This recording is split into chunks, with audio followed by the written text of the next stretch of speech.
After game one, we always go through the film, and games where it felt like the whistles weren't balanced, and we pull the clips, and there's a way you can submit them to the MDA office. In the playoffs, when you submit things, the other team sees what you submit, and so there were 29 plays in game one that we thought were clearly called the wrong way. I decided not to submit them because I just felt like we get a more balanced whistle tonight. It didn't feel that way.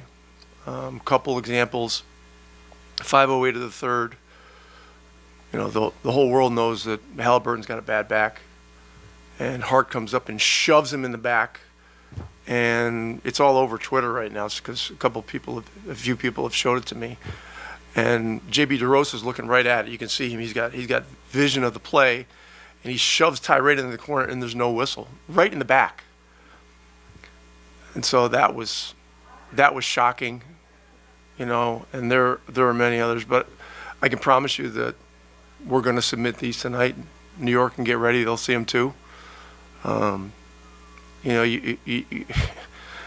always talking to our guys about not making it about the officials, but we deserve a fair shot, and it's just not there's not a consistent balance, and that's disappointing. So give New York credit for the physicality that they're playing with.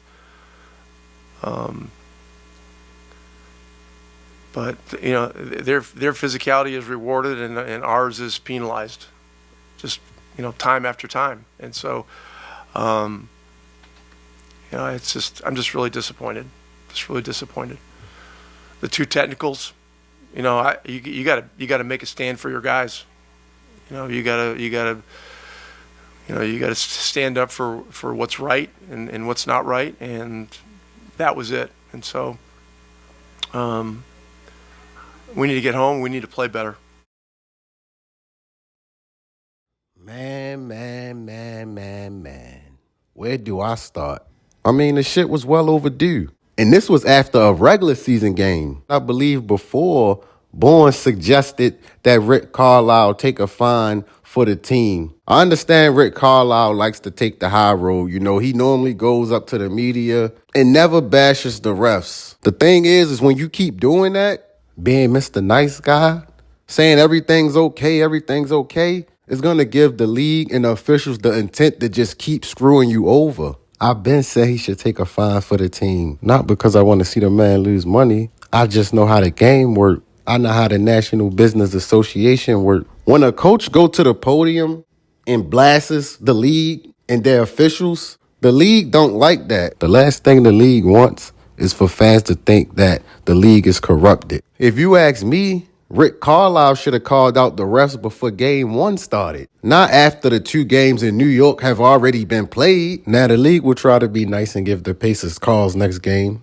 The Pacers should get calls in game three. I mean, it's the first game home. You don't wait till the series shift back home, back to your building to call out the refs. No, you call them out before game one or after game one. Fans and everybody that's watching the game would have paid close attention to the referees in game two. I understand the Indiana Pacers being at this point is a win. I understand that. I understand making it to the second round is a win. But damn, this series is winnable. I mean, if this was the Boston Celtics we were going up against, that's cool. But the New York Knicks, come on now, they not even really all that. And this series is not over. Oh, let's get that clear. The New York Knicks are beat up and hobbled right now. OG Anunoby, with his injury issues, you can expect him to be out game 3, possibly game 4. Playing dudes all them minutes are not healthy. This dude still hasn't learned his lesson from the Derrick Rose injury. This dude still hasn't learned his lesson from damn near killing Luol Deng. You're going to continue to see guys on the New York Knicks drop. This series is not over. Whenever my number is called, I'll be ready. And if that means I have to be over on the bench supporting my teammates, I'll do that at the highest level. Rick's a Hall of Fame coach and has been doing this for a long time. So the rotations that he plays are, we trust that they're the right ones. And I fully support him, and everyone fully supports him with the rotations. And I'm going to just say what everybody wants to say. Why isn't TJ McConnell in the game in the clutch? And this is why a lot of fans criticize Rick Carlisle. Me personally, I'm cool with Rick Carlisle as the coach. I know a lot of fans aren't, but that's a discussion for another day. But like I said, right now, the honest question is, why the fuck isn't TJ McConnell in the game in the clutch? When it comes to the trenches, rotations get thrown out the window. When guys like TJ McConnell is on a heater, you keep going with him. Leave him in the game. Obi Toppin, leave him in the game. These two guys been out playing the stars. That's crazy. Pascal Siakam, what the hell is going on? You fitting to get a max contract. Let's get that clear. This is not stopping Pascal Siakam from getting a max contract. He's still going to get a max or close to it, because if the Pacers don't give it to him, somebody else will. That being said, he has been underperforming in this series. With OG and Anunoby out, there's no reason he should not have a big game 3. There's no reason. Because I'm not even going to hold you. OG and Anunoby, he's a fucking lockdown. I'm talking about locking shit down and throw away the key type shit.